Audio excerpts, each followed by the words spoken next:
What's up, everyone? What's How's it up? going? Howdy, howdy. We got Fran LaSavage, of course, Savage Ladies of Metal. And we got Marla also joining us. And we are here with Losing September. You guys, killer for making time for us today. We really appreciate that. Our pleasure. Would you like to introduce yourselves and who you are and what you're about? My name is Bruce Vane. I'm the lead singer of Losing September, and I do some other things also. Nicholas Foreman, guitar and such like that. I'm Jamie Vane. I pretty much do whatever they need. I'm the PA. I do marketing, that kind of stuff, but I play a little bass too. So that's awesome. Well, thank you again, you guys, for making the time. It's really, really cool that you guys are here. Appreciate it. Known you guys for a long time, and now I get to meet you. So that's awesome. Oh, yeah. Awesome. All right, so we're going to go ahead and hit with the questions, and I'm going to let Marla have at it for a few. Okay, yes. Now, Bruce, are you originally from Indiana? Because I know you guys are like in separate places, and what separate places are all of you guys at? Right. Well, originally, I grew up in the Chicagoland area, like Fran. So I don't know if you're a White Sox or Cubs fan, but White Sox. Yeah. Yes. White Sox. Oh yeah. I like you more now. But yeah, I grew up in the Chicagoland area. And when I graduated from high school, I attended Purdue University. I was a political science major there.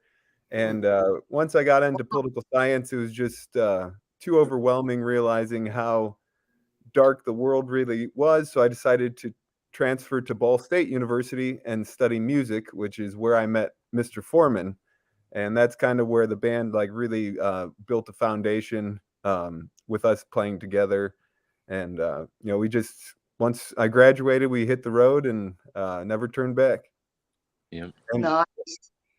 Then I got a quick question. I'm sorry. All right, so you're from Chicago. What high school did you go to? Well, originally I was grew up in the Bridgeport area, but then I went to my parents moved to Northwest Indiana. My dad worked in Chicago Heights at the Ford plant there. Oh wow, okay. And so it was cheaper taxes in Indiana, so we by far. Yeah. So we moved to Northwest Indiana, and we were only still like about a half an hour drive to at least 35th Street for the White Sox games. It wasn't too far, and as long as you had good traffic. I mean, if it was rush hour, it'd take 2 hours. Minimum. Yeah. Manhood. Yeah, for sure. I mean, it's crazy, but Lake Central High School is where I ended up going in Northwest Indiana. Right on the border there of Dyer area and Cherville, St. John. Yeah, Dyer. Okay. All right, so I had to cut that off. I'm sorry. Go ahead, Marla. What about you, Jamie? Oh, I'm actually right outside of Youngstown, Ohio. So I know right where that's at. Yes. Yeah, I'm like 20 minutes from downtown, about 40 minutes from Pittsburgh area. So I'm right on the border of PA.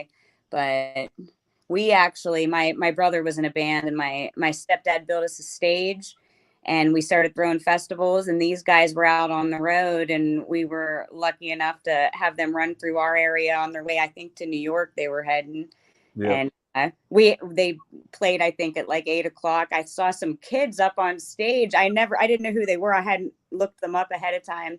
And I saw some kids up on stage. I'm like, this must be that new band, Losing September. And here it was just some fans that were sound checking for them, and they were awesome. They blew us away. So then they kept coming back every year. Yeah, a good 10 years or so more. Yeah. So and what about you, Nicholas? Right? Yep. Yeah. Yeah. Now you, Jamie and Bruce, you guys are married, right? Yeah. Yes. Yes. I thought so. Yeah. Okay. Yeah, I did notice that. So that's awesome. And after what Jamie just said, I was going to say, so how did that happen? Well, we just kept coming back. I had to see her pretty face, so we kept coming back for the festival, and over time we just developed a relationship. It was started off as a business relationship. She was doing some marketing and booking and management for us, and over time it just developed into we always loved each other. Just everything that's worth it takes time, you know. Amen. Good answer. I like that. Learn that, guys. All right. Foreman actually married us. Foreman Yeah, married Foreman, exactly. Really? He's an Wow. ordained minister. That's so cool. That is awesome. Yeah. He was my best man and my minister. Yep. Dude, that's great. That's Yeah. awesome, Well, man. maybe Yeah. I might know Good where to job. go one day then. Yep. Pretty much. I'm That down. is the best. That is awesome. Your best man, foreman. I mean, yeah, minister, best man, and a bandmate. I mean, what better combination do you need? That's killer. Hell yeah. Well, congratulations to you on what seems to be a beautiful marriage. And now you guys are together, not just doing the marketing and everything. You're in the band together, and you guys are killing it. Yep. That's We're having awesome. fun. All right, so I got a question. So how did you come up with the name Losing September? What's the story behind that? It was actually, it's a tribute to all of the fallen, all the people that, have that lost their lives during 9/11, and, as well as going into it, all the military that had to, put themselves on the line to protect us, serve and protect us. So it's a tribute to those that were lost during 9/11, as well as those that served and protected us also. I love that. That is awesome. That's a beautiful story to go with. I mean, it's not really a story. It's a beautiful fact. An unfortunate, beautiful. I don't know. That's a terrible. I don't even know how to go with that. But no, but it's Yeah. killer, man. There's mad respect on that. Mad respect on that. Absolutely. Thank It is you. killer. So, all right, I gotta ask. Modern day pirates. How'd Yep. that come about? What's the story behind that one? Well, a lot of it originates from just us going on the road and being just crazy, reckless, especially at the early days of, seas and conquering and, just being crazy in the early days. But there's also my family heritage. We're actually from the Barbary Coast of Portugal. So there is some bloodline there of actual pirates. Killer. And pirates always stand for freedom, people that don't like to be governed by any form of government for that matter. So Right. we felt the same way about it. Foreman, if you want to say anything about it. Yeah, along those lines. But when we first started touring about back in like 2010 and such, it was really just the crew, the me, Bruce, and a few band guys, and it was when we're out there on the road, it was just really just us. And it felt like, it's just us against the world and kind of this camaraderie and, feeling like pirates a little bit. And it's especially we Pirates of the Road is what we call ourselves. And so we just kind of took that upon ourselves to where we want to go and how do we get there. And we took it upon ourselves to do all of our touring ourselves and kind of building our whole little Losing September empire or whatever like that with it over the years. And if we were going to do it, nobody else was going to do it for us. And so we just kind of, not quite raping and pillaging, but we kind of went out to conquer the world, and kind of still doing it. So it's been a hell of a journey so far. Survive from one venue to the next, Mm-hmm. Yeah. I can imagine that. I can't imagine what it's like to be on the road. I mean, I live on the road, but it's a totally different scenario. Yeah. So I mean, props to you guys. I mean, that's awesome.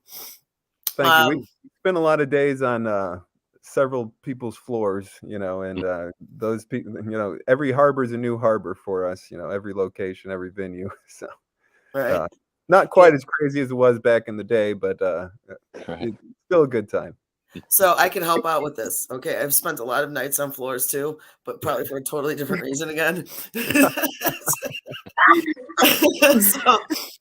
But one thing I learned, and to this day, I still do it.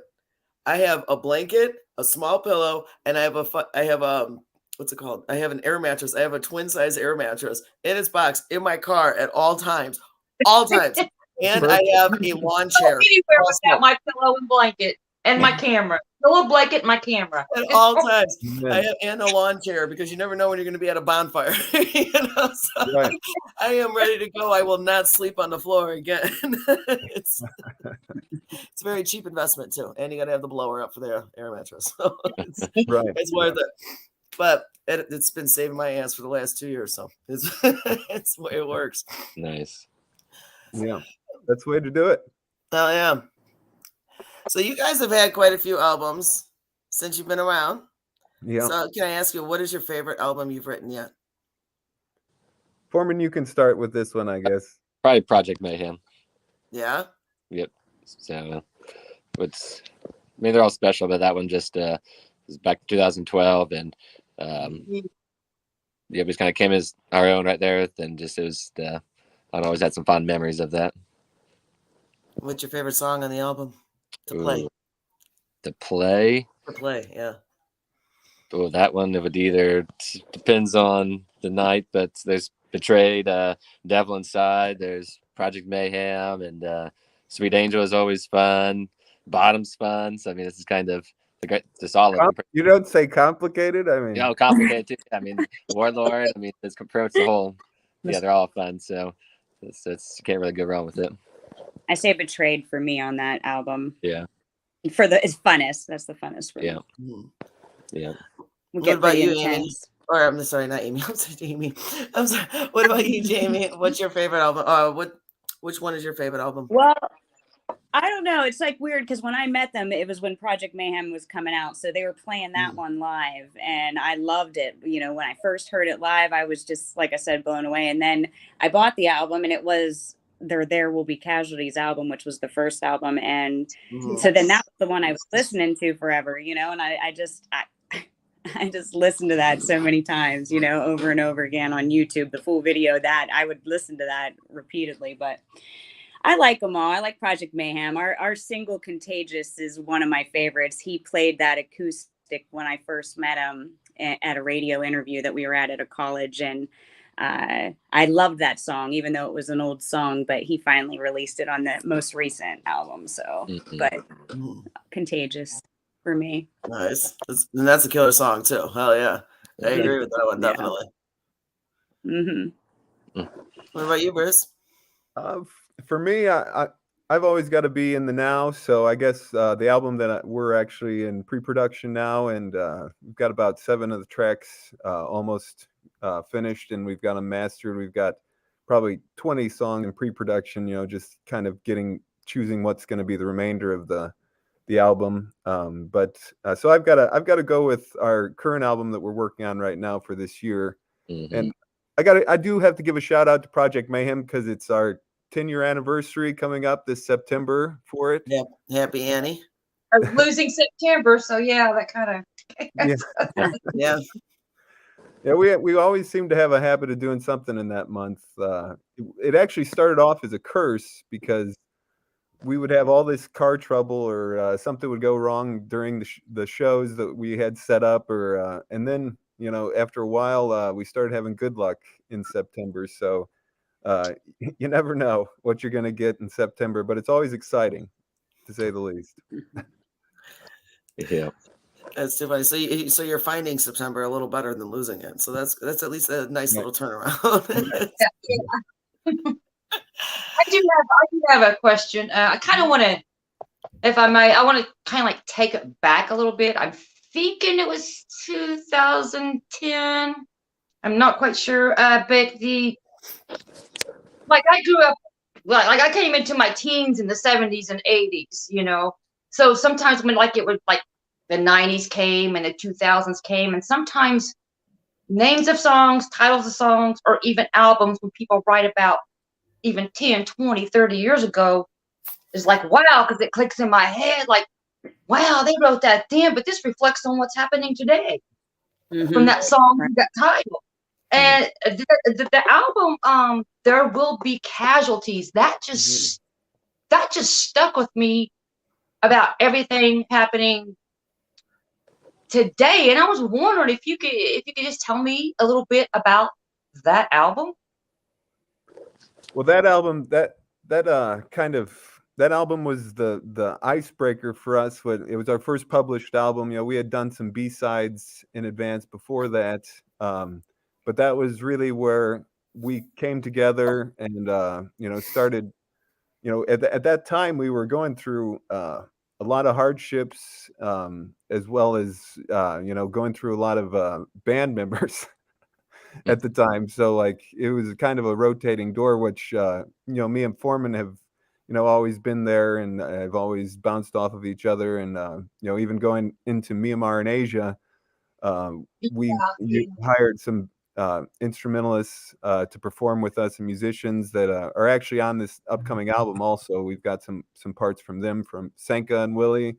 Yamiat, you guys were great, and we appreciated everything that they did. They were outstanding, and now since then, Myanmar is actually in a military coup, and they are dealing with real casualties over there. Yes. Our friend Raymond from the band Idiot, who co-headlined and pretty much brought us to Myanmar, and he was our inspiration. Our birth dates are on the same day, and we had kept in contact with each other. Our manager and Jerry Chambers over there, he helped set up our entire. He was our ambassador. We call him more than a manager, as well as he just likes to go by driver. But he set up. Did you play with them while you were over there, or that you guys did things together? Yes, yeah. Raymond performed with us too, but he unfortunately they 404'd him, which is like an act of piracy and treason for believing in their democracy, because their Aung San Suu Kyi, their leader, had been detained by the military because the general had taken over, and still to this day is taken over, and she's actually in prison has been sentenced to 4 years in prison, as well as her entire cabinet. So they pretty much just took over the entire government there in Myanmar, and they had democracy for 10 years. But before that, it was always a military dictatorship up since World War II. So they had never tasted democracy before, and Obama set that up for them 10 years ago. And since then, we put sanctions on the general, but sanctions can only do so much, just like is what's happening with Russia and Ukraine now as we speak. So I kind of been following you ever since I really kind of known you, and from the time that you went over there, and checking it out to where I have more knowledge of what's happening over there throughout these last years. Mm-hmm. And it's really sad. It really is. Yes, yeah. It has been awful. We've unfortunately lost Raymond back June 23rd. He passed away, but he was kicked out of civilization and forced to fight for the resistance against the military. And during that time, he just didn't get medical treatment that was necessary, that he could have gotten at a hospital. But if he went to a hospital, they would have arrested him and potentially killed him then too. So it was, it's just been a dark haze for all of us since this military coup. And the friends and family that we met in Myanmar, it was really an amazing opportunity. We're the first American band to ever go there and perform, and because of this coup, we might be the last. I mean, it's very unfortunate. I see a lot of them over the time that I've been following you, like comment in support of you, and you support of them, and my heart goes out to you and that country and that family. Mm-hmm. Well, thank you. God bless you for that. It's the people in Myanmar. They are truly, a lot of the country is made up of Buddhists and Christians. So the Buddhist belief, is if you have a, very peaceful people, when it comes to, so it's amazing that the military has been so violent and vicious towards their own people on top of it. So it's the Buddhists, their three major goals is if someone comes to your door, you must provide them with shelter, food, and water. And and it's a very amazing place, amazing religion, amazing people, It was surreal. Sorry, I'll stop rambling. Foreman, if you want to say. Oh, no, I was just going to say, I think it's very important. Sorry, Foreman. I think it's very important here in the USA when it comes to things like that. Plus, there's a lot of people in other countries that play music and they get arrested. People that go to the shows, or if they find up the mountains and stuff and they're performing, and anybody that goes there and they get arrested. And we are fortunate to have that freedom. And here we should be more aware of what's happening there and be there, at least supportive here for those people in other countries. Right. I completely Sorry, agree. I've been emotional about this, but I was. No, you know what? I talked about it because I completely want agree to. with Marla. I mean, we're as much as little things have been taken away from America, it still doesn't even compare to what the other side of the world goes through. We have many, many freedoms that none of them will ever have an idea of even what it's like to have half of what we have. And I know you guys have been very much involved, with Miramar and everything like that. If you want, I have no problem with you. If there's any websites or any way you guys know people can help support or look into that, feel free to drop that right now. Anything, you gave a good crash, you gave a pretty good description of what's going on, but it's just a thimble, a little fraction of what's really going on over there. And none of us really know, and we ever won't know unless we go there and we live that, and so, if you have any websites or anything like that that you know of that people can help support them in any way they can, even though, of course, we definitely, I'm sorry, I just saw Rob from Concert Junkies is saying hello to everyone. What's up, Rob? How you doing? Yeah. Any way we can, anything, this is just how we will, we have no problem supporting anyone and everyone in any way we can, and especially with what's going on with the whole Russia thing. That's all I gotta say about that right now. But I know that hashtag what's happening in Myanmar, right, Jamie? Is a what's happening in Myanmar now, save Myanmar. You can do any of those hashtags. If you go on Twitter, stuff's posted daily. They don't put it on our news, but it is available if you search. Yeah, if you hashtag it. They're not paid to. That's why they're not paying the news to put it up. That's why. Well, we're the western or the eastern coast, China, so they use the port of Myanmar, for trade. So, right. Yeah, China supports the military coup. But they have a ton of gas there, a ton of gold and jade. So if Biden was interested in potentially getting some of those resources, the people of Myanmar would gladly be open. They want to be a part of America, They will. Yeah. But I lost you. I know you're cutting a little in and out on me, Jamie. It's probably happening for everyone else, but that's okay. Marla, you want to go? Yeah, I have. This is something that I have been I want to talk to you guys about, or Bruce, or any of you guys. I fell in love with that Losing September Christmas that you guys did. Yes. And when I first heard that, that was what, 2020. I still listen to it. I just love that. That low tone, that the violin, all of that. It looked like it was kind of cold at being outside, but that is, I just really, really love that. Where did that idea come from? Well, we had always thought about, we wanted to do like some type of Christmas medley, but we didn't know how to go about it without being too cheesy or too, which at times I think we probably were, but we wanted to put the metal. Oh, no. It was just so different, and that's what just different is what grabs people, and that just really absolutely. When you make it pop and stand out, it's gonna grab us, and you guys did that. Nice. Well, thank you. Mm-hmm. Yeah, it was a little cold. The song was structured kind of around the cello, and then Foreman put in some awesome violin work in there, and then Oh yes.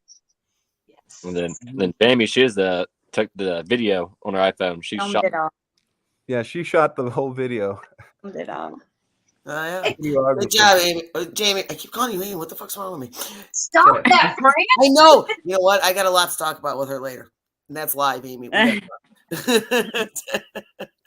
Sorry, I apologize. No, it's okay. So, okay. Well, you know what? I would love to talk about your latest single, Curse the Sky. Sounds like a Yeah. plan. Well, hey, Killer song. What is the inspiration for it? Yeah. Foreman. Foreman is the inspiration for it. Really? Foreman, you want to talk about this, or do you want me to? It's up to you. Oh, I can start it off. About 3 years ago now, 2018-19. I was diagnosed with cancer, lymphoma, and Man.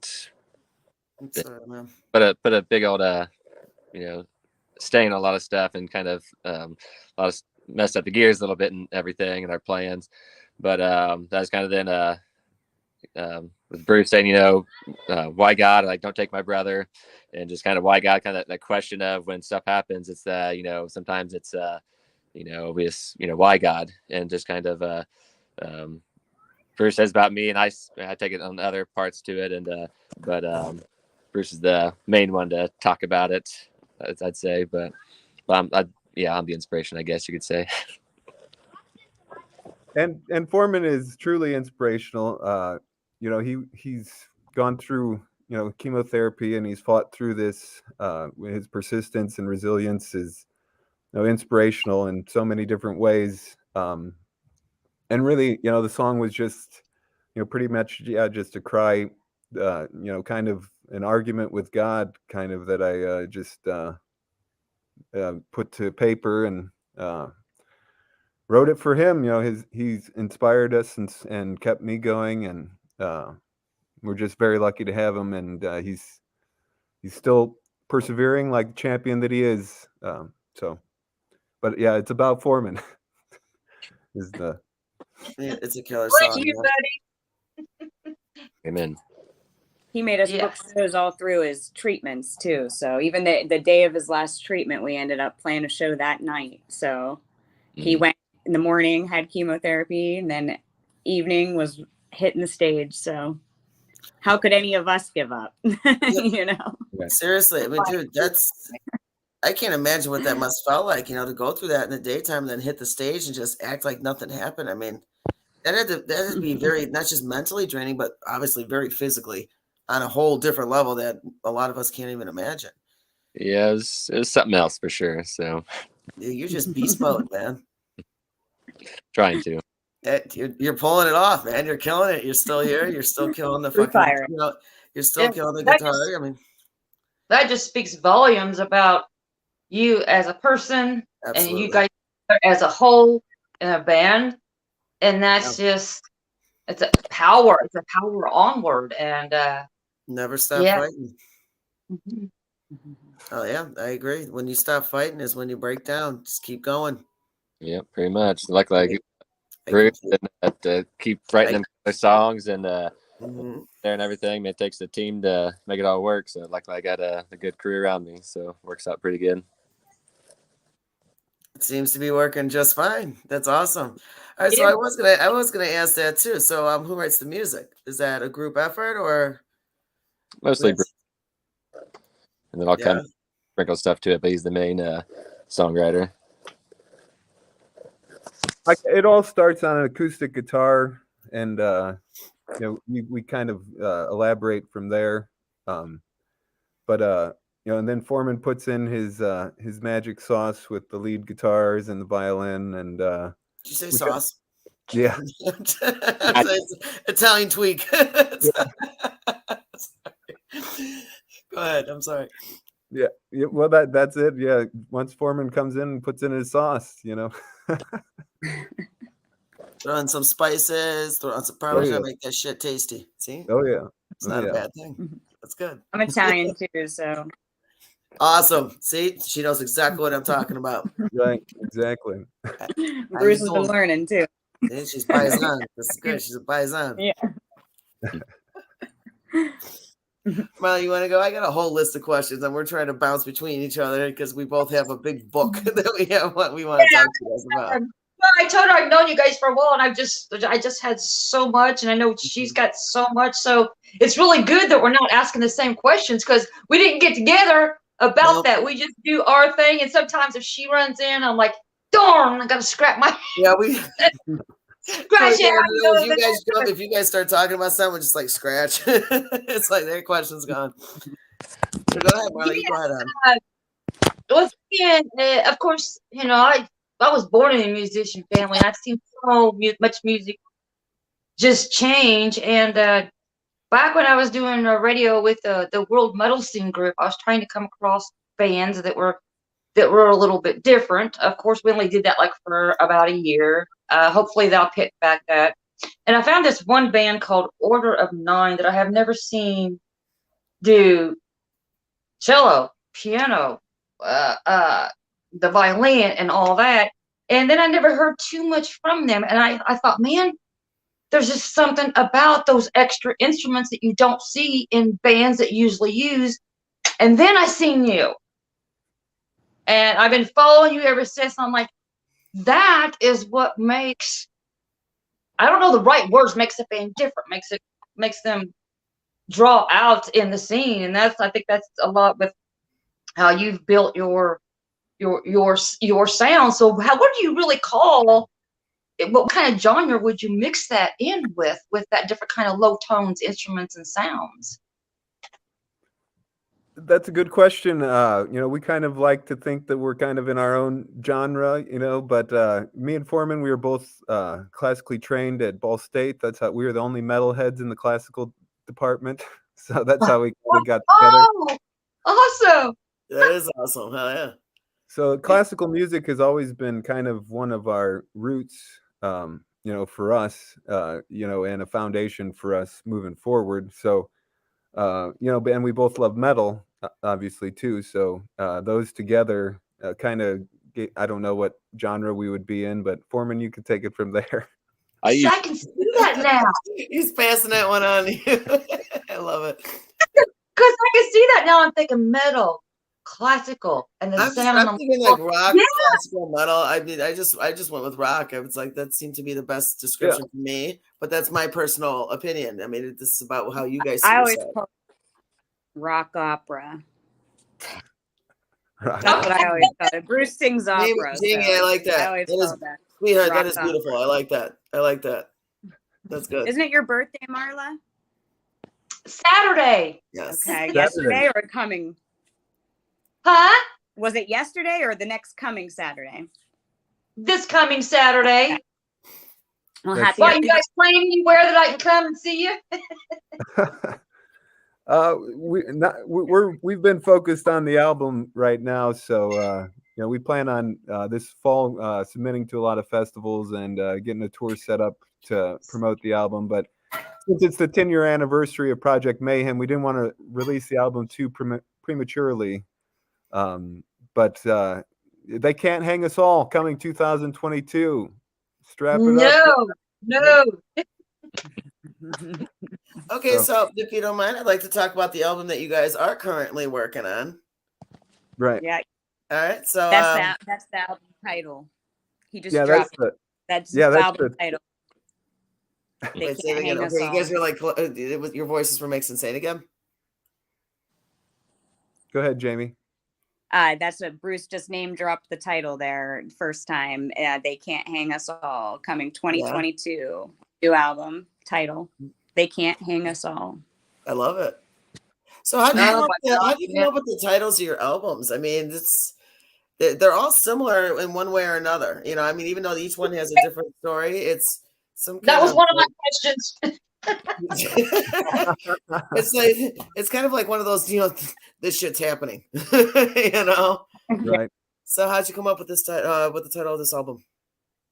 Well, with everything that's, it's kind of pirate themed, if you didn't, our underlying theme continuously is always that we're kind of these pirates. Stay true to yourself. Absolutely. Right.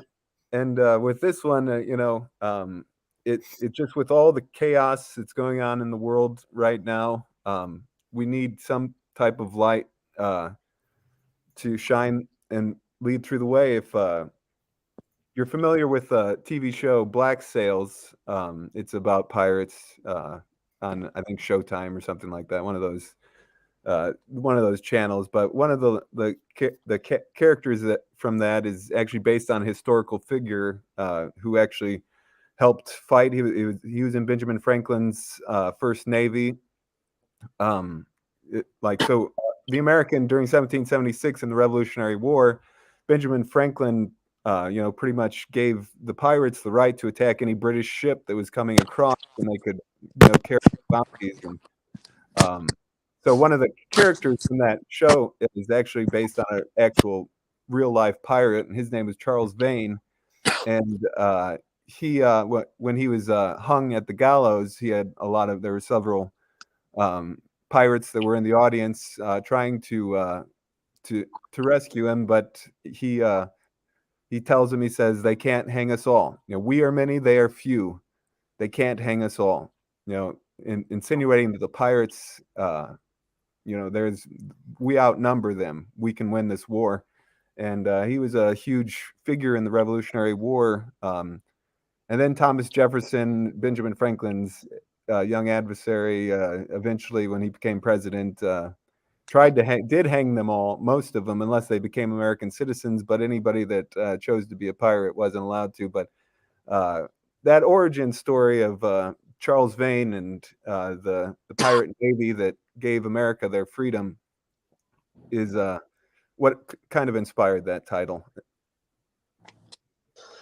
I didn't even know about that. I just got a history education. I'm game for that. I love history. So I heard a little bit. I've seen a little bit about that sometime in my past about that. Yeah, they wrote a book. It's called Benjamin Franklin's Navy, and it's pretty good. I don't know how they don't really teach that stuff to the kids. They don't really want kids being pirates. Well, that's it. I've never even heard that. I just learned something. I love that. That's awesome. Okay, do you guys have like an estimated release date for that? Well, we June 23rd, we actually have a song. That was the date that Raymond passed from Idiot's Band from Myanmar when we were over there, and so we'll be releasing another song, a song that's specifically about him. Jerry always called us because we were born on the same day, and when we were born, it was on the Sunday, which is the Day of the Dragon. So they always called us Twin Dragons or Double Dragons. So the name of the song is called Double Dragon, and it's about Raymond and what's happening in Myanmar. But surrounding his death date, we'll be releasing another single, that song, approximately about that time. The release date of the album, we're not positive, but we know that single will be coming out around June 23rd. All right, cool. This year. Yeah, this year. Definitely don't hesitate to send us that or tag us so we can help get that out. I mean, for sure. Definitely game for that. Absolutely. Awesome. Thank you. Well, I'm looking forward to hearing that. I can't wait to see the final album, but hear everything along the way until that baby's dropped. So either way, definitely looking forward to that. Awesome. Is your previous albums on sale at your shop? Online? Yes. You can go to losingseptember.com, and they're available also on Amazon and iTunes. Mm-hmm. Maybe I wasn't scrolling down enough because I'm gonna buy me a coffee cup after this show today to go with my collections. Awesome. Well, and I'm like, where's the CDs? I think on our Facebook there should be a link to them too. Also, if you go there, we'll try to. I'll send it to you if you need me to, whichever one you need. I'll try to. Yeah. I'll just hit me up in Messenger. Okay, awesome. All right. Well, before we go any further, I want to give some props up. I mean, you have some members who couldn't make it to the show. If you want to tell everyone who they are and what they play, just so we don't ignore them. Yes, we're sorry we couldn't make it to the podcast. But if you want to give our percussionist, Larry, Jamie, you can you haven't talked in a minute. After you. No, go ahead. I was just going to say Deaf Larry. I know I was telling her a little bit about him, about him being deaf and he actually started out just playing cowbell. He played cowbell on Rise of the Loser. So he plays that live now, but then because he's super motivated and very persistent and always reliable, he has also he wrote a beat on the drum. He wanted to play the drum or auxiliary percussion. So he wrote his own beat, and Bruce ended up writing a song around Larry's beat. So, and I think there's more in the works too, huh, Bruce? Oh yeah. Larry's persistent. Wow, that is totally awesome. Is he the one that's in the Christmas one? Yes. Yes. Yeah. Mm-hmm. Oh, okay. Yeah, he counts beats. He memorizes how many times he hits the drum, and he's on it. Unless he drinks too much. That is absolutely amazing. Like serious I props to know. him on every level. I mean, I'm half deaf. Okay, a lot of people think I'm juggling. I'm saying my friends call me Helen Keller, and I don't even get mad. It's funny, but so I mean, I wasn't born this way. It just happened growing up. You know, as I got older, I just lost my hearing. It was long before the whole music scene. You know, and I don't know sign language. You know, I mean, the only thing I know how to do with my hands is I'm Italian. It's about all I got. But I mean, to hear that, I mean, is he 100% deaf? Is he completely deaf? And he plays percussion, and he seriously just counts that, and he's on it. That is amazing. That is a killer talent. Yes. I mean, I don't want to shake too many people's hand. It has nothing to do with COVID, but I want to shake that man's hand. You know, just look at him, just give him a hug, be like, "Fucking A, Yeah, own that shit." You know, that's awesome. That's awesome. I'm amazed because I'm like, I don't have like no. I mean, I have an ear for talent. Explain that one. If you put two of them together, I have one ear. I'm half tough. It makes one. It works. But no, serious. That's awesome.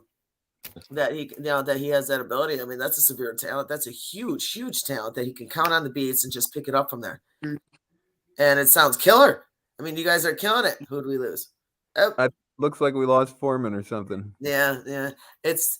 I'm sure if he comes back, we can put him back in. It's always about reception, so it's understandable. Wi-Fi, obviously, everyone knows how that works. Sometimes shit happens, you know. It's okay. Right. You might lose me.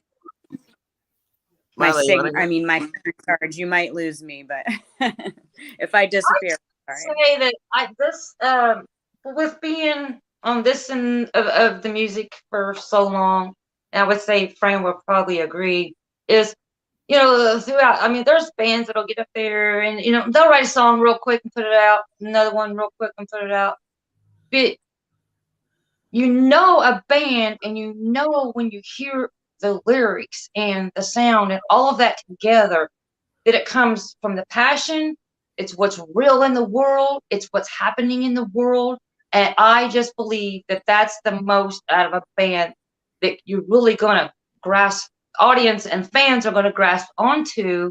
And I just want to say that you're one of the best. When you put all that combination together, you can't go wrong. You reached me to where I got tears in my eyes. Now I listen to this Christmas song and I'm like, oh. And I don't know. I just got to give props to you guys for what you do, because it does come here and it is real. Everything you write about, the titles and everything is real. Mm-hmm. Well, thank you so much, Marla. That's like such a huge compliment. Mm-hmm. We can't tell you enough that means the world to me and to all of us. Yeah, I've always been better at just writing, you know, the truth as opposed to fiction. I'm better at what's real to me and what moves me emotionally. When I've tried to write songs that aren't always like when trying to write a story about someone that isn't personally me, it's never really came out the way that I wanted it. So writing it from the heart has always been the best way to go. And thank you for that compliment. I appreciate it. And that in return moves people out here, audiences like me, and I'm sure thousands of other people that you have, you know, that for you. And yeah, I just want to tell you guys I love you. I just want to see you so bad. I can't wait to do that. Amen. Hopefully, with everything opening up, hopefully this new variant won't shut anything down, and we've built up our immune system enough to not be put on hiatus anymore. So we're hoping to entertain for you. Okay, so I do you have guys? to come to your house and you and Jamie and Well, there you go. throw We'll it have, all together and We're gonna set put on a right. personal live show just for her. She's gonna come knocking Yeah. on your couch. I'm here. sounds like a plan. Where are you at, Marla? Because you're in Ohio, aren't you? No, that's Ohio's like my second home because that's where I go Okay. through all the music. I am from Southern Indiana. Back when you was giving me tickets to Evansville at Yeah, that, and that was just an hour from me. But okay. my friend was really sick at the time, and so of course I couldn't make that. But yeah, I travel to Cincinnati mostly, which I'm 3 hours from there, and then I'm an hour and 20 minutes from Louisville, Kentucky. So I'm just kind of, yeah. I don't do nothing here. I go And I nowhere. hear about it all the time. She keeps saying, "I need to come by you guys because we're all up in I Chicago." need to get out of here. It's like, I you go just to got work, half I skip come and a jump home, away. I There's see no my reason why she grandkids shouldn't be here. for a while, and then I'm out of town, or I'm out with my camera taking pictures wherever of whatever. One day we will be together, Marla. One day. Yes. Very soon, too. Very, very soon, because we got some killer shit planned this year. Not about us, though. That's a different podcast. So what inspired you guys to become musicians? Me, I was raised in a very musical background. Both my older sisters were musicians. My mother and my aunt were musicians. My dad was a car guy, but he made it his choice to learn how to sing, and that always inspired me.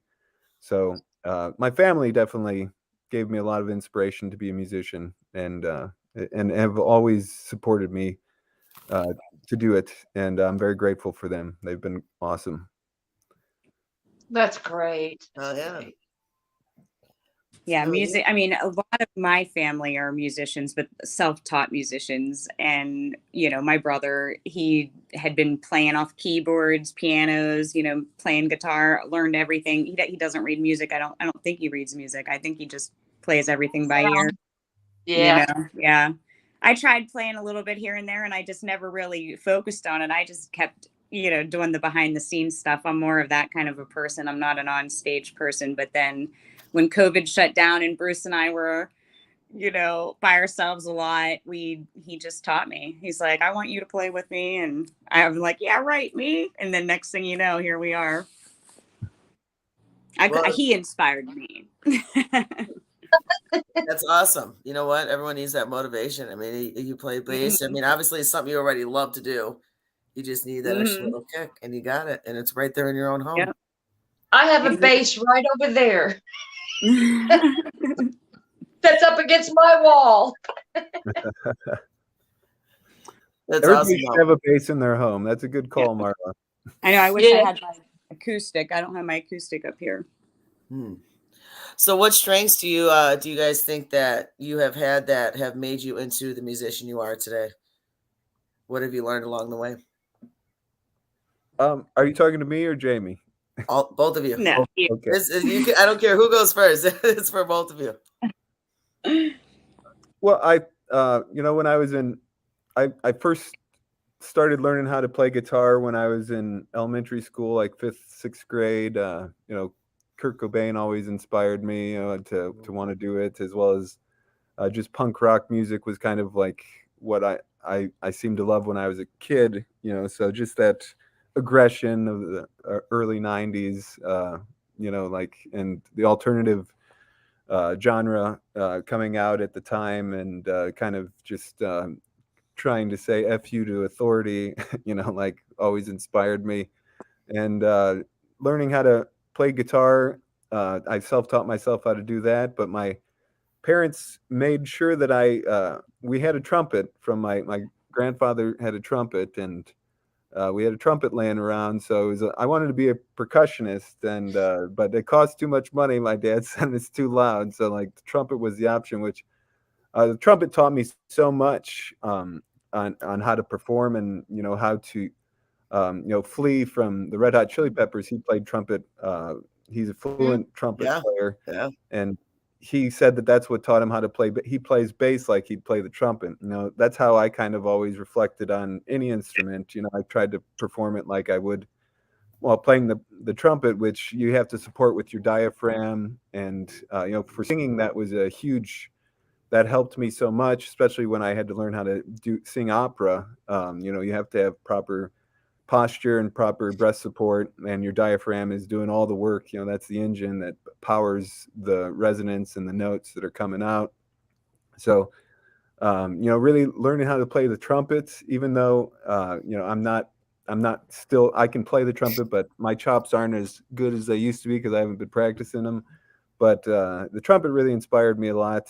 And once I got hold of learning how to read music, just from there, and playing piano, it really helped me, opened up the door for me as a musician to learn how to, go into the music program at Ball State, and to become a classical musician at that time, taught me so much how metal and classical music is so close. I think that if Beethoven were to come back today, he'd probably like metal music more than most other genres, I would say, because they go hand in hand. They're just, especially with the guitar work and everything else.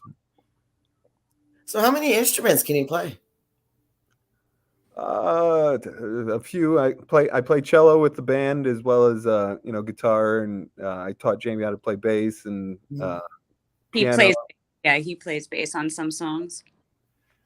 Piano and voice, obviously. Foreman plays the violin, and he himself can also play cello and obviously lead guitar and piano. He can also play too. So we try, and I guess I've been recording some drums lately too. So, but that's about it. That's it. That's why you're a diverse band. Dude, mad props, man. That's some talent, man. You got multiple instruments, and you're grabbing that mic. That's talent, man. Severe talent. So I mean, it's hell yeah, man. You're probably nowhere near done. You're probably gonna end up learning something else down the line. So I mean, it wouldn't shock me. And then you're gonna bring Jamie with you. Yeah. What about you, sweetheart? What about you, Jamie? I played a little bit of guitar, but I'm more just playing the bass. I played just a little bit independently with the guitar with my brother, but that's all I can play. I can't play anything else. So does music run in your family too? It does. I mean, everyone there's several family bands around here. I mean, like I said, my brother, he is a guitarist and a singer. He's not in a touring band, but he played around here locally, and that's how we had the festival that we actually, I think 10 years, Bruce. Is that what the festival? Yeah, we had the festival going for 10 years. But like I said, I'm mostly behind the scenes. I've always been the camera girl, I try to make sure, but now with me playing, I can't record everything, so I don't like to go on the stage the whole time. We usually do a little bit where Bruce plays the bass. I try to find somebody in the crowd that can take my phone and finish capturing. I get it.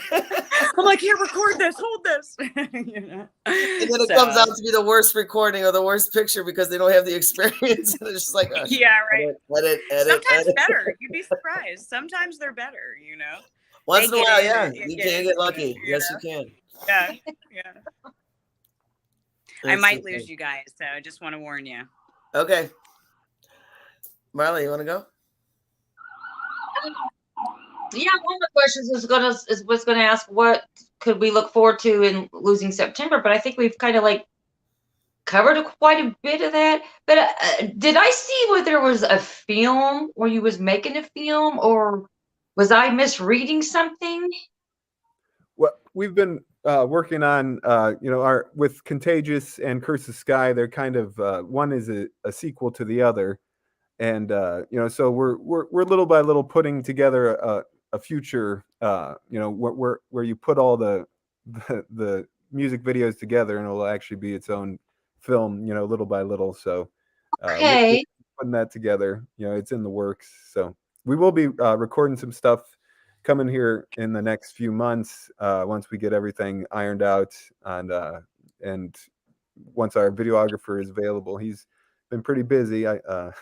As of lately, he was doing Saliva, and recording a music video for them. So he's been a busy man. So once we get him, we're gonna hold on to him, get a few videos knocked out. So you should have something to look forward to here in the next few months. Definitely looking forward to it. I have no idea what that clicking is. What is that clicking? Am I the only one that's hearing it? I hear it too. I don't know. I think it's Maybe it was me. Okay, so all right. All right, so got some weird things going on, but that doesn't shock me anymore.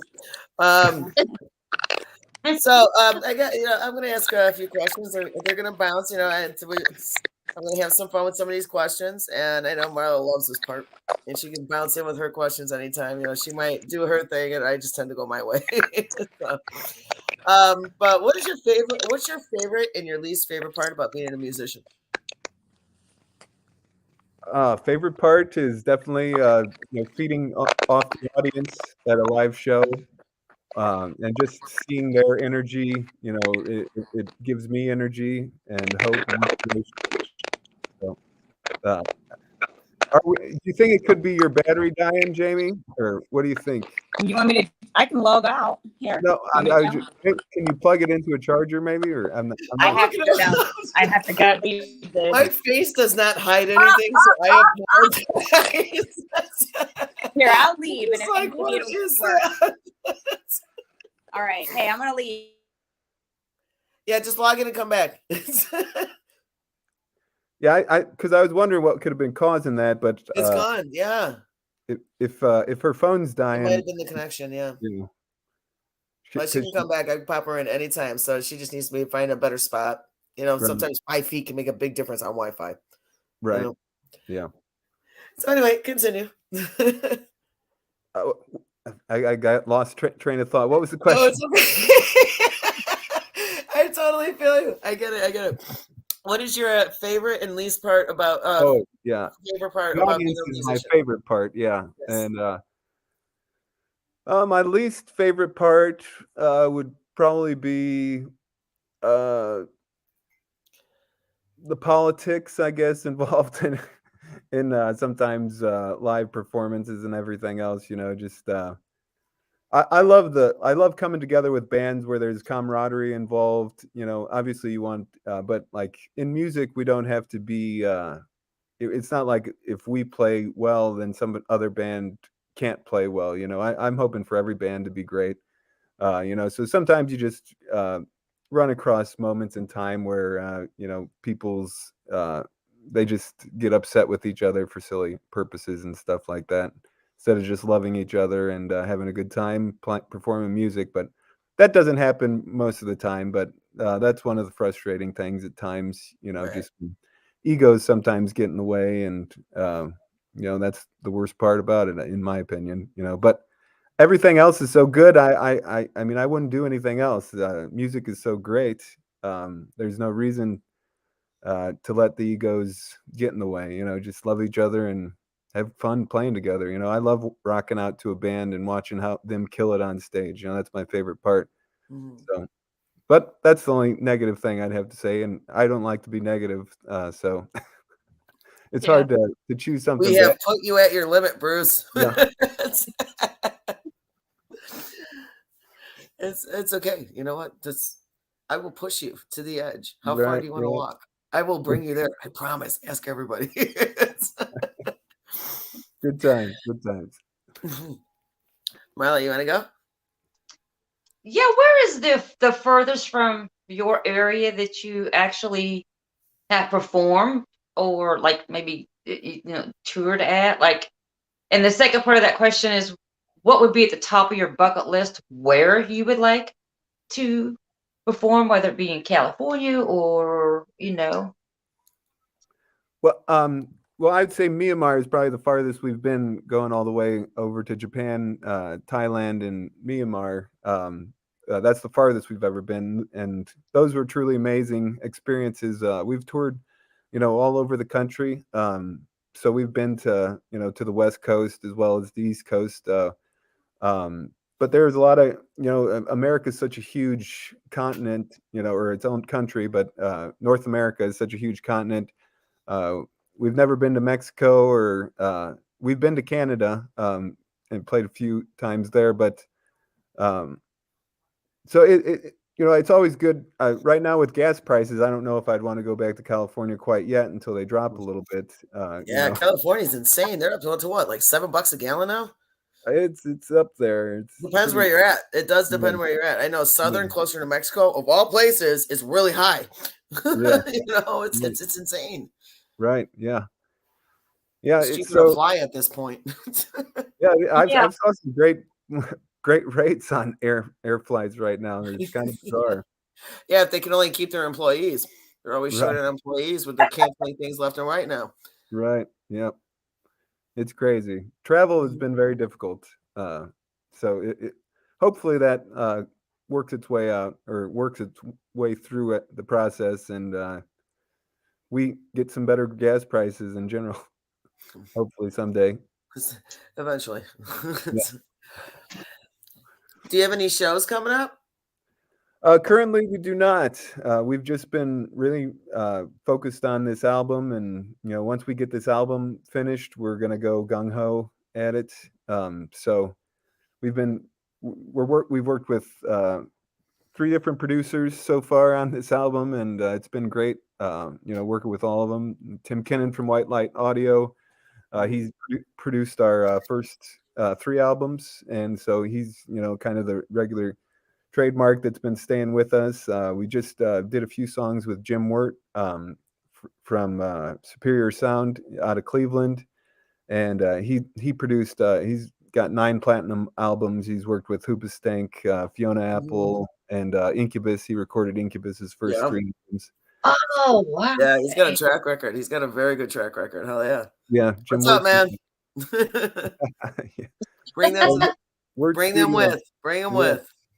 He's very talented in so many different ways. He's been around for quite a few years, producing music. So he's got such a good ear for, especially helping me with vocals and figuring out different harmonies and so forth. He's more of a rock producer, where Tim is more of a metal guy. So like we've got to keep. Tim's always been so good to us too, and great, outstanding musician and producer himself. So he gives us that metal edge, while Jim's given us that rock sophisticality that we've been looking for on a few songs. So it's been really fun, and just learning from both of those guys in the process. We've also did Contagious. We recorded with Matt Tarok from the band Vimic, which was Joey Jordenson's band before. May he rest in peace. But and that was an outstanding experience working with him too. So we've just been really blessed, and this album I'm hoping is going to be it'll be its own. It's my favorite album because we're in the process of recording it, and also it's been fun putting it all together. COVID has kind of made it difficult, and that's how we acquired these different producers. Otherwise we'd just be in the studio all at once knocking it out. But due to COVID, it made things hard for us. So we'd have to track a lot of songs ourselves, pre-record them, and bounce them to them. We had the pleasure of at least being in the studio with Jim for the few songs that we worked with him on. So got to learn a lot from him in person. Got to play out of the Who's bass cabinet and Michael Jackson. Sweet. Killer. Hell yeah. Fuck yeah. That's awesome. Yeah. It was a cool experience. Dude, that's awesome. That'd be cool as hell. It was very, very. Like, dude, I'm sitting in a piece of history. God knows what the hell happened down here, but I wish I was here. That's my mind frame. Good. I will have to head out within the next 5 minutes because my phone doesn't go past much on an hour before it just. No, it's not going to do what Jamie's did, but I just die out. Okay. I have no idea where my charger went for my laptop, but I'm still good to go. That's all that matters. But okay, Marla, seeing how you're on a time limit, Ask away, sweetheart. I'll give you the floor. Well, I had another question here. Was now I was on the LeJohn. Oh, okay, I'm tongue tied now. The John LeBang show, nominating for Yes. for the best metal song, and I didn't even realize when I was going through it doing my recording for him that "Losing September" was one of those nominees for the metal song. You know what? So I was going to bring that up, Marla, because you were a judge, weren't you? I wasn't the judge. I was the one that read off all the nominees. Okay. And then, okay. I was going to say, I did have that written down. And then yeah, it'd be like, Losing September from this state, and then so-and-so from this state. And then I would read off all the winners, and then whatever winner was, he chose it, but it was with me doing it. But you were talking about earlier that you and Foreman were like metal, but yet into like the classical. So I was just curious, like, how did you become in this with the metal song? Because I'm thinking rock. I didn't know if that was something he chose or if that was something you guys as a band put in for that category. We were, very pleased to be nominated. Thank you, John LeBang. We're honored to be on, to be nominated. So that was a true honor, but we ourselves, we've always branded ourselves as metal, but he put us in that category, or whoever was in charge of that. So we're honored to be and represent the metal genre, and so we kind of have a spectrum from hard rock to metal is kind of what I always say is our genre, but we're honored by it nonetheless. So, and we're very pleased that we got to be partake in that and be a participant.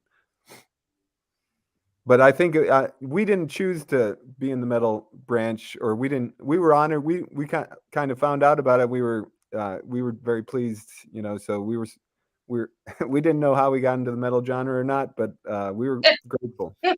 Well, when I seen it, I think it was Jamie I was talking to, and I'm like, oh my gosh, I'm going to be on there nominating the best metal song, and then I come across you guys. I was like, yay!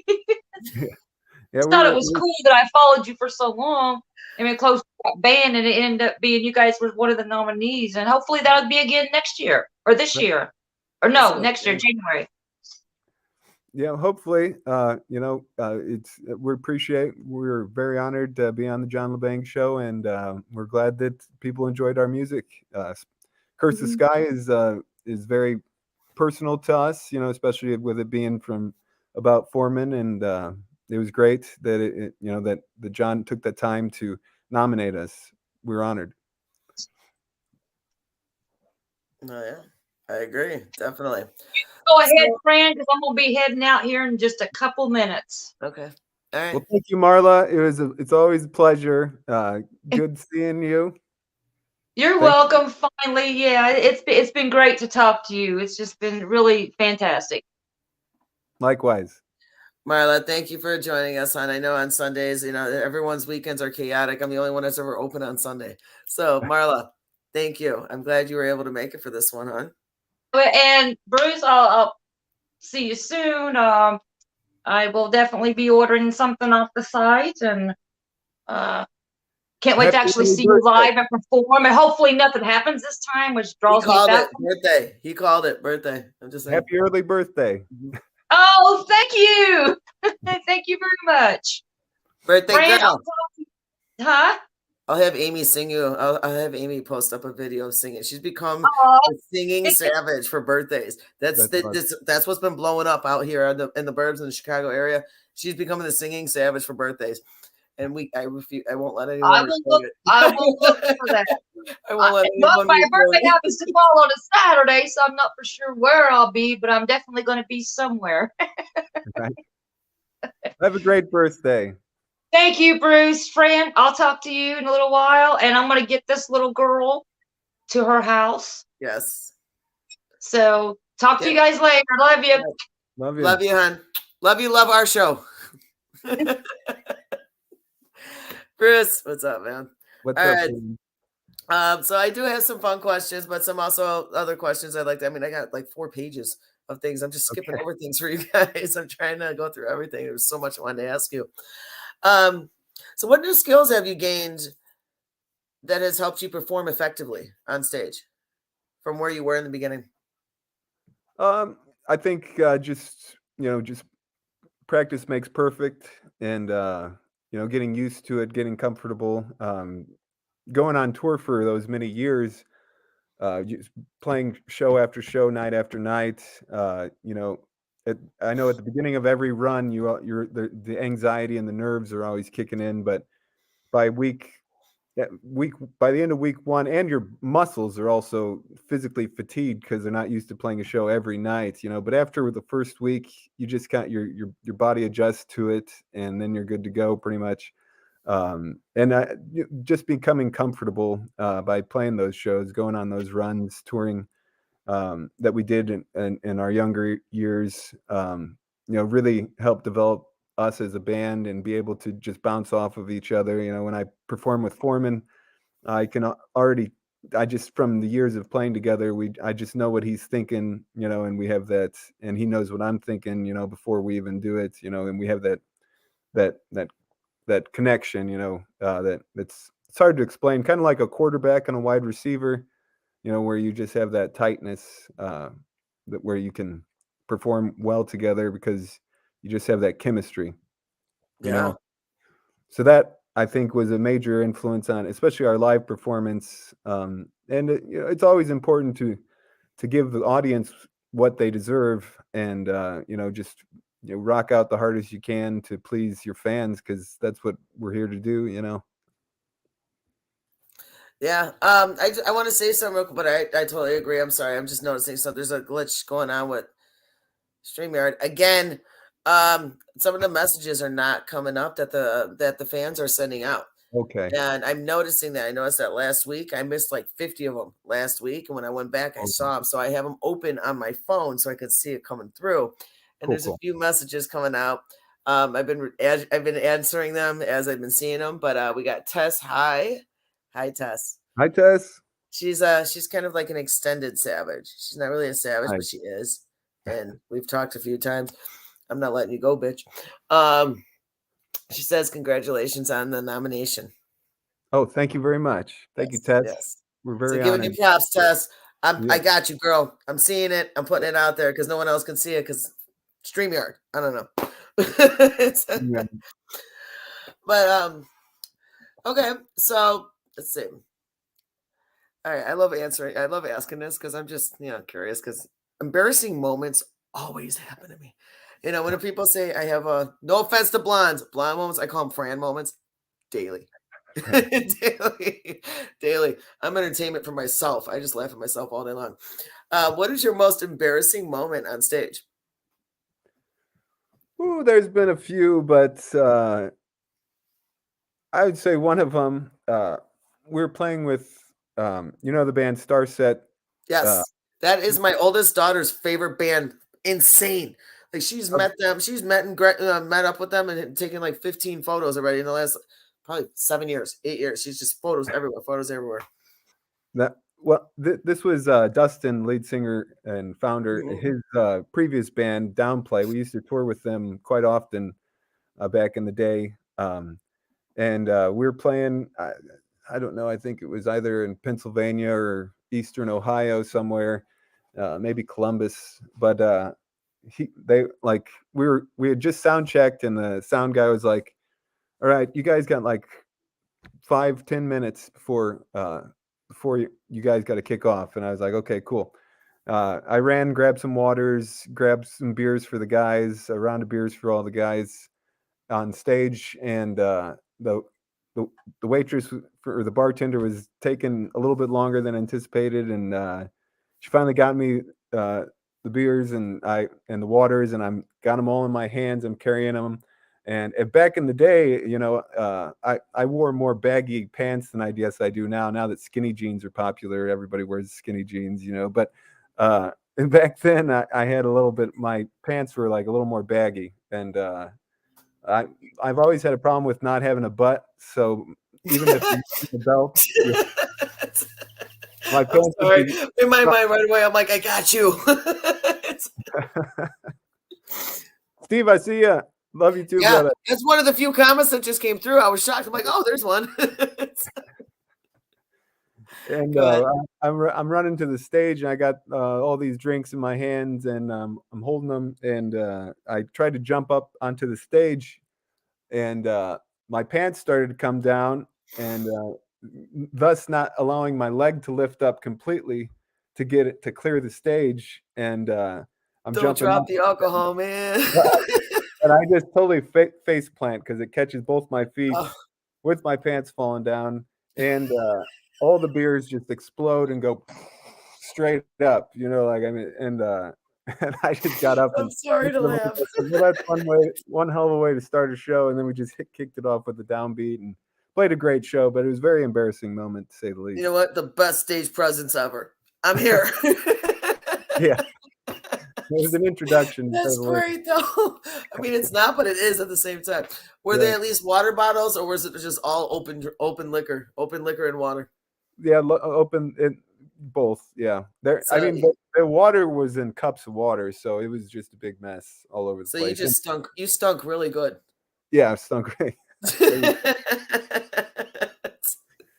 Yeah. That is too funny. Oh my gosh. See, now that's the kind of stuff I like to see when I'm at a show. I mean, it's as much as it might be embarrassing for the musician, that grabs us and that makes us want to watch you more to see what are you going to do next? What's the next Mistino? It's not an insult thing kind of thing. It's just like it makes you it attention. So that's actually like kind of it's like an oxymoron is really what it is. It's just like wasn't it meant to go that way, but it worked. It grabbed their attention, to say the least. Exactly, which is a beautiful thing in a weird way, but it Right. worked. That is too funny. Oh my gosh. All right. Now, So Dustin, have you had after any? that show, go ahead. Dustin, after that show, he wouldn't let me live that one down. I just remember watching his face, just total shock. He couldn't stop laughing. It was good times. That is too funny. That's that's a good one. I like it. That is too funny. Have you had any crazy fan moments that while you were on stage? Crazy fan moments. Yeah. There's been some times where jumping down into the mosh pit and getting into the mosh pit, people rocking with us and getting shouldered up pretty good, as well as just people grabbing you in inappropriate ways, especially crowd surfing and The stuff joys like of the mosh pit. if you're crowd surfing or anything like that, there's Yeah. certain thing that sometimes goes on. You never Yep. know. As well as you get the occasional items of clothing thrown on the stage, so you never know what you're gonna get. The audience is always they're always having a good time. You know what? I would love for you guys to pull up some panties or bras that are thrown on stage one day and just hold them up. Yeah. Be like, not my size. Next time I'll have to do that for sure. Do that. Be like, this is for Fran. Right. For Fran. That is too funny. But yeah, I can imagine what you guys see, what you guys experience, man. It's got to be a trip. Yeah, it's an adventure. It is too funny. All right. Let's see. Do you have any performance rituals that you do before the band walks on the stage? Well, in the early days, I used to have such a problem with anxiety that I would, even when I was in high school football and when I was doing theater and plays and stuff, before performances, I would throw up that just from the nerves. And eventually I got over that, but touring, playing shows every day, that really helped get me through the anxiety. But I've always had issues with anxiety, so it used to be a pre-show ritual to throw up before the show, but luckily those days, that's not good for your esophagus in general, especially if you're singing or screaming. But pre-show rituals nowadays, I always make sure that I've got several bottles of water on stage with me and check our tuning, I guess. Make sure you're in tune. But yeah, we always normally have a get together right before the show and kind of bow our heads and come together and make sure that we're ready to rock. But other than that, we just hit the stage and go. That's awesome. I can't wait to see you guys. You guys gotta let me know when you come to Chicago. I'll be like, Fran, we're coming. Okay. For sure. For sure. I'll be there. Awesome. So, okay, here's a random question I've been wanting to ask for a while. So I'm going to ask you guys this actually. What kind of impact do you think the internet has had on the music scene? I think I mean, it's tremendous, really, what the internet has done. Especially just allowing us to connect. I mean, we wouldn't have been able to go to Myanmar or to realize the fan base that we've got out in Eastern Asia. So like being able to connect with people through the internet has really been a true blessing in many ways. As well as there's a lot of positive things that come from it, as well as negative too. But I would say that it's influenced the music industry tremendously, especially because now on mainstream radio, you either hear classic rock unless you have Sirius radio, or you're tuning in. It's there's so many great independent radio stations that are only available on internet or certain platforms. Right. And I think that it's truly been a blessing, especially for so many artists to be able to get their message out there. And it has its negative effects too, but I would say it's more positive than negative. Right. I agree. I mean, there's always going to be a negative side to everything, but I definitely agree. There's a lot of benefits to it in many ways. So, all right. Actually, the gentleman that's commenting and telling everyone to share and support. Again, yeah. MK Ultra is his rap name that he goes by, but he's actually featured on one of our tracks on the next coming album, as well as our guitarist Willie from Myanmar and our drummer from Myanmar. Right. It's called Crimes Against Humanity, which is all about the military coup in Myanmar. But right now, with everything that's going on in Ukraine and Russia, it seems to apply yet again. So MK Ultra, giving you a shout out. Love you, brother. Thank you for sharing. There you go. All right, so now you guys have been around since, when was it? 02? 03? That's when it kind of started off when I was a senior in high school. That was when we, shortly after 9/11 and everything, it occurred. Just playing coffee shops on acoustic guitar. So we really didn't build a foundation until I went down to Muncie and met Foreman, and then we really started structuring songs around and publishing albums, and signed to our first independent label at that time, and just hit the road and never turned back. But yeah, pretty much started there writing songs and stuff. So you've been around about 20 years then. I mean, so you got a little bit of experience under that belt, just a little bit. Yeah, just a little, just a hair. What would you, if you were to run into yourself 20 years ago today with who you are, what kind of advice would you give yourself? Ooh, that's actually a really good question. What I would say is, never quit and never get discouraged. Persistence is the key to success, and just love what you're doing, because you never know. Every opportunity that you have, you just got to enjoy it and live in the moment. Enjoy the moment, because we're only guaranteed death and taxes, in life. So I'd say that too. I tell people that too. Yep, I agree. All right, so I got a couple more questions for you. We'll go ahead and close this out. There's just a few little fun questions I'm going to throw at you, just to have some fun with you. Okay, cool. If you could have an entrance song every time you walked in the door, what would it be? Pirates of the Caribbean, the theme song from there. I love it. It makes sense. I love it. That's great. Whatever Johnny Depp comes out to, I guess, every time, and Captain Sparrow. You better have some rum in that hand ready to go. There you go. Just saying. Totally agree. Oh, yeah. Where's the rum gone? Right? That is great. And and I always say to people, I always tell people, I go, hello, puppet. And they're like, what the hell is that from? I'm like, how do you not know? Amen. There you go. Baca's got another one. Sometimes it takes 10 years to make an overnight success. Sometimes longer, man. Sometimes longer, but yes, I agree. Oh, yeah. All right. So if don't be offended by this, if you were to die, what would your eulogy say?